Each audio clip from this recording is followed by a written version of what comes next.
Hello বন্ধুরা, সবার রথ কেমন কাটলো? অবশ্যই আশা করি ভালো কাটলো। কিন্তু আসলে এই ভিডিওটা আরও আগে দেওয়ার কথা ছিল। তোমাদের সোজা রথের ভিডিও আমি শেয়ার করেছি, কিভাবে এখানে রথ হয় সেটাও দেখিয়েছি। মাহেশের বিখ্যাত রথ, যেটা পুরীর পরেই দ্বিতীয় বৃহত্তম রথ।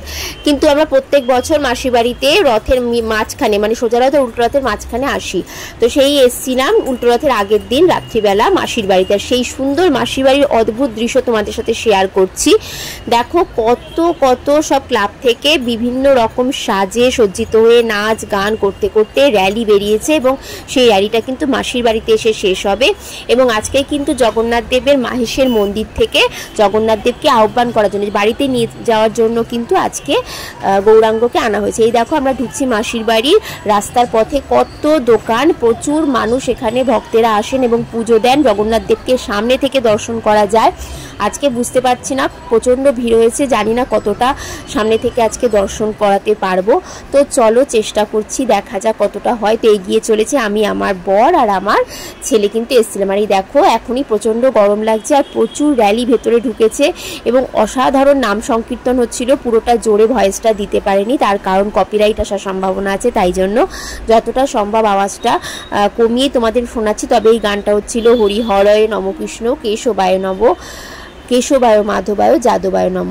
তো যাই হোক, এগিয়ে চলেছি, শুধু লোকের মাথা ছাড়া কিছু নেই। দেখো কি সুন্দর সাজসজ্জা করে কিন্তু র্যালি বেরিয়েছিল, এবং এখানে এসে কিন্তু র্যালিগুলো শেষ হয়েছে। বিভিন্ন ক্লাবে সবাই সেজে গুজে দাঁড়িয়ে আছে। আমি কিন্তু মন্দিরে উঠে পড়েছি ঠেলে ঠুলে, আমার হাজব্যান্ডকে ছেলের সাথে নিচে দাঁড় করিয়ে উঠে এবার দূর থেকে সেই ভিডিওটা তোমাদের তুলে ধরলাম। অনেক চেষ্টা করে কষ্ট করে বন্ধুরা সামনে এসেছি, জগন্নাথ দেবের সরাসরি আরতি তোমাদের দেখাতে পারছি মাসির বাড়ি থেকে।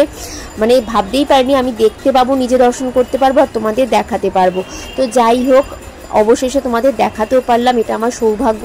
প্রচুর লোকরা ভিডিও তুলছিল অতি কষ্টে, মানে এত চাপ পড়ছিল পেছন থেকে, সবাই বলছিল সরে যান সরে যান, কিন্তু এত সুন্দর মানে আরতি দর্শন করা একটা ভাগ্যের বিষয়, এবং তোমাদের দর্শন করাতে পেরে আমারও ভীষণ ভালো লাগলো। তো যাই হোক, প্রথমে পদ্ম ফুলের আরতি হলো, তারপরে দেখো এখন হচ্ছে চামরের আরতি। তো এইভাবে আরতি চলছিল, তোমাদের সবটা দর্শন করাতে পারলাম না, কারণ বেশিক্ষণ ওখানে দাঁড়াতে দিচ্ছিল না। তো এরপর দেখো এখানে রয়েছেন কিন্তু চৈতন্যদেব। এটা কিন্তু রথের সাথে কিন্তু জগন্নাথ দেবের সাথে আবার ফিরিয়ে নিয়ে যাওয়া হবে আবার মন্দিরে, জগন্নাথ মন্দিরে। তো সবাই এখানে জড়ো হয়েছেন, এবং এখানে কিন্তু যে দেখো পান্ডা রয়েছেন, উনি কিন্তু এবার শিঙা, যেটাকে শিঙা বলে, সেই শিঙা বাজিয়ে জগন্নাথ দেবকে আর কি আহ্বান জানাবেন বাড়ি চলে যাওয়ার জন্য। সেটাই তোমাদেরকে দেখাবো, সুন্দর মুহূর্তটা। সঙ্গে থাকো, অবশ্যই দেখতে পাবে। শুধু লোকের মাথা ছাড়া কিছু দেখতে পাচ্ছিলাম না। প্রতি বছর মাহেশের রথে আসি এবং মাসির বাড়িতেও আসি, কিন্তু এই যে আগের দিন যে এই দ্বাদশ গোপাল উৎসব, সেটা কোনোদিন সচক্ষে দেখিনি, এবং দেখতে পেরে তোমাদের দেখাতে পেরে ভীষণ ভালো লাগছে। দেখো কি সুন্দর সবাই কৃষ্ণ সেজেছে, এরকম রাধা কৃষ্ণ অসংখ্য সেজেছে, যতটা পেরেছি ক্যামেরায় ধরার চেষ্টা করেছি। ছোট ছোট গোপাল সাজিয়ে আনা হয়েছে।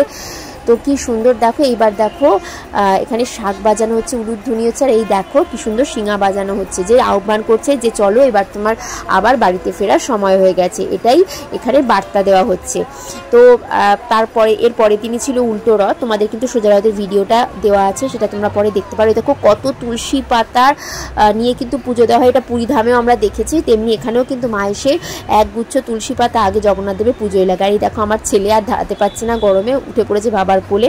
তো এরপর আমার হাজবেন্ড গেছিল দর্শন করতে, আর আমি তখন দেখো কি সুন্দর চাঁদটা উঠেছে, সেই চাঁদের ছবিটা নিচ্ছিলাম। একটা সুন্দর মানে অপূর্ব একটা মানে সমারোহ সৃষ্টি হয়েছিল। এরপর বেরিয়ে পড়লাম। তো চলো তোমাদের সামনে থেকে একটু মাহেশের রথটা যে মাসির বাড়ির সামনে সাজিয়ে রাখা হয় উল্টো রথের আগে পর্যন্ত, সেটাই দেখাই।